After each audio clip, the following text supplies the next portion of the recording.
While I'm in the dressing room, 5 minutes before I come out, my gloves are laced up. I'm breaking my gloves down. I'm pushing the lever in the back of my glove. I'm breaking the middle of the gloves so my knuckle could pierce through the leather. I feel my knuckle piercing against the tight leather gloves on the everlast boxing glove. When I come out, I have supreme confidence. I'm scared to death. I'm totally afraid. I'm afraid of everything. I'm afraid of losing. I'm afraid of being humiliated. But I'm totally confident. The closer I get to the ring, the more confidence I get. The closer, the more confidence I get. The closer, the more confidence I get. All during my training, I've been afraid of this man. I thought this man might be capable of beating me. I've dreamed of him beating me. But I always stayed afraid of him. But the closer I get to the ring, I'm more confident. Once I'm in the ring, I'm a god. No one can beat me. Listen, I'm a fucking student of war. I know all the warriors from Charlemagne, Achilles, the #1 warrior of all warriors. From there, Alexander, Napoleon, I know them all. I read them all, I studied them all. I know the art of fight, I know the art of war. That's all I ever studied. That's why I'm so feared. That's why they feared me when I was in the ring. Because that's all I was an annihilator. That's all I was born for. Now those days are gone. It's empty. I'm nothing. I'm working on being the art of humbleness. Can you be with me? That's the reason why I'm crying, because I'm not that person no more. And I miss him. Because sometimes I feel like a bitch. Because I don't want that person to come out, because if he comes out, hell is coming with him. And it's not funny at all. It must sound cool, like I'm a tough guy. It's just, I'm scared of him. Like me, I have no secrets of anything. Everybody, I'm so transparent. That's why I've lost so much, you know? So this is my only freedom, being able to be on this mic. And I don't like this because this makes people think that I'm somebody special. And I don't want nobody to think I'm somebody, because I don't have a good opinion of myself, you know? But for my ego, this is great. You know, my ego is something I'm trying to get away from. But when I get away from that ego, when I distinguish myself, I'm such a coward.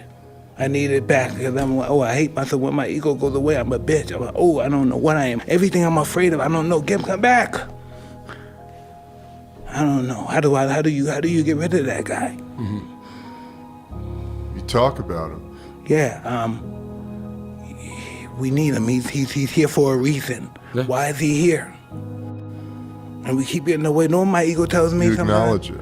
It tells me sometimes, listen, I tell you, you're gonna do this shit?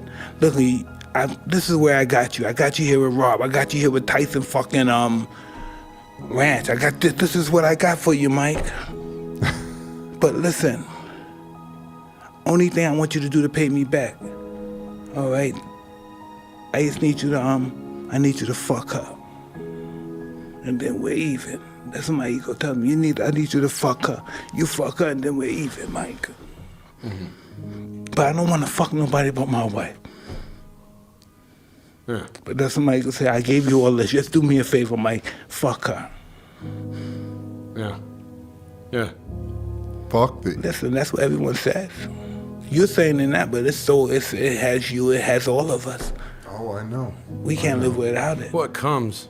I don't know. That's where you're at. I don't know. From the world. I think we don't like what we're doing. That's why we listen to people. Mm-hmm. You know, because that's we in some way we take what they say and we want the world to believe that we said it. Mm-hmm. You know, that's the perspective of ourselves. That's the what I say we do. What's that word I used again? Self-reflection or no, fuck it up. Examining yourself, yeah. Inventory.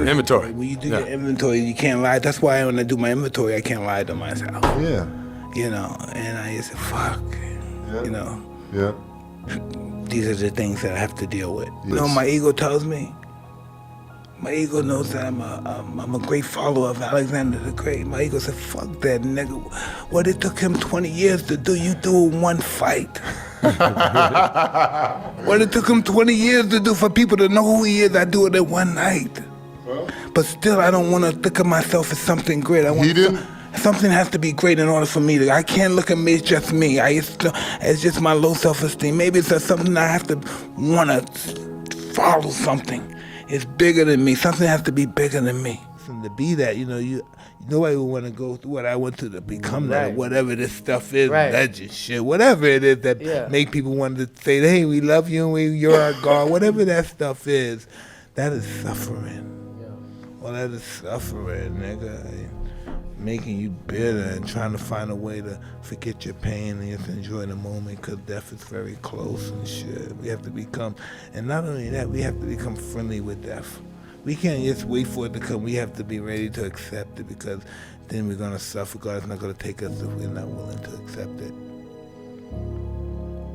You ever think about that? You ever think about dying? No, dying with respect. I know you wanted to try. Look, all that shit you did trying to kill yourself and you're still alive. That means that you have to change your life and reach your highest potential. It's in you, motherfucker. You're just afraid. Don't be afraid. It's in you to be a beautiful man in the world to respect you for just being a gentleman and being kind to yourself. We don't know how to be kind to ourselves. I thought being kind to myself was fucking a lot of girls and buying a bunch of cars and planes and stuff and houses. I thought that was being nice to myself. Being nice to myself was just being grateful for what I had and not wanting anymore. What did I do? I lost all that shit and people stole and stuff. I didn't know what the fuck I wanted that stuff for. I was just taught that if you had that, your life would be changed. You would be happy if you had all that stuff. I didn't know happiness was in between my brain. I didn't know that. I thought happiness was things. You know, you got a lot of things. You don't seem pretty happy sometimes. You're really cantankerous. You know, when I used to have that shit, I used to be mean. I used to look at a nigga. I wish a nigga would take my shit. That would just put me in that mode. Because I know what it's like to be beat up and taken shit from. I took shit from people. I used to know that world. And if somebody takes something from you, you're a bitch. If you see him around and you don't kill him. That's my world. If somebody takes something from you and they don't kill you, and you see him around and you don't do nothing, you're a bitch. Somebody might just kill you for that. Get the fuck out of here, nigga. You don't deserve to live. That's the world I come from. Somebody else that don't even have nothing to do with this guy, you don't even know this guy, but you just know your situation. You say, boom, kill that, but you don't even deserve to live. Because somebody took something from you and you don't do nothing back, you're nothing in the world I'm from. A lot of people lecture to me and watch me and may look up to me and think I'm a certain kind of guy, I'm a good guy, but they have to understand that I'm not worthy of praise. Only God is worthy of praise. It's true. And they do these things. I used to look at YouTube and I see guys have Mike Tyson, immortal, Mike Tyson, God, and I'm not worthy of that. You are, Mike. Hey, stop. I know me. You can think what you want, but I know. Not for somebody to praise me or anything, no. I'm always just Mike. I was one of those people that worship people because I had nothing.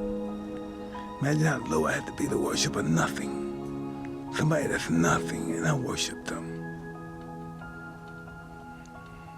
And when I did the toe the last time, all I did was, my whole life was telling me that when I die, all I'm gonna do is apologize. I felt all the pain I ever caused somebody. All the pain I ever caused people in my journey in this world. I didn't see anybody that felt the pain. I couldn't apologize enough. I was so happy that I woke up, you know. Because now I got to change everything that I believed that made me this person that I developed to be, I figured was a fucking lie. So now I got to figure out who I really am. How could they be better than me? Look at me. I came from Brownsville. How could I come from Brownsville and be right here and have to be the highest paid motherfucker, the flyest nigga, the youngest nigga, do all this shit? And you know what I mean? When it comes down to it, it's all a fucking illusion. 100%. Wow. This is all an illusion. This is my ego. This is my shame, my guilt, my jealousy, my enviness. Something. And that's growth and maturity and yeah. You're searching. I don't know if it's growth or maturity, but it's searching. I don't want this no more. I don't want this life no more. The only thing this life got me was jail, bad shit in the paper, lawsuits, diseases, babies that I shouldn't have had. You know, that's what that life got me. The most insecure people in the world are the most powerful ones. Remember that. They'll say whatever, you know. How could you not be insecure? Because if you're insecure in the position that you're in position to lose that position. We can never be secure in our position because there's always somebody gunning for it. True. So how can you be secured when somebody's gunning for you? That's not, you know, that's not a secure position to be in. You know what from my experience I found out? That God, it tests you. It tests you and see how much of this you can take before you say, let's just be finished with this. You know what I mean? It wants to show you something. It wants to see how much you can take, how much you can handle of life. You say you love life, you want to live life. I'm going to show you life. Life is beautiful, but you have to accept the good and the bad as being beautiful. You can't accept the good, oh, this is beautiful. Then we lose somebody, oh, life sucks. Life is beautiful because life gave us the ability to just know them on our journey in life. We met them. We loved them. We cared about them. They cared about us. That's the purpose of life, just to enjoy what we had while we journeyed through it. Because sometimes we don't understand, like, what is this thing? What is my purpose? Why am I here? Why do I have to go through this pain? Why do I have to go through this fear all the time? Why can't it just be peaceful all the time? Then it wouldn't be life. You know, it wouldn't be life. We have to take life at its terms, life on life terms, not life on our terms. You know, we have to live life on life terms, not on our terms. I'm really happy to be here with you. You have so much courage. Thank you. When you really find real love, and so my first experience with real love, the first, I've never experienced, I ran the other way. Yeah. There's no way that you're going to accept it full-heartedly. It's scary shit to think that somebody really loves you regardless of all your flaws and everything, and you feel like you're a disgusting piece of shit. And somebody says, I love you, though. You might want to kill that person. How could you? I hate me. How do you love me? You know?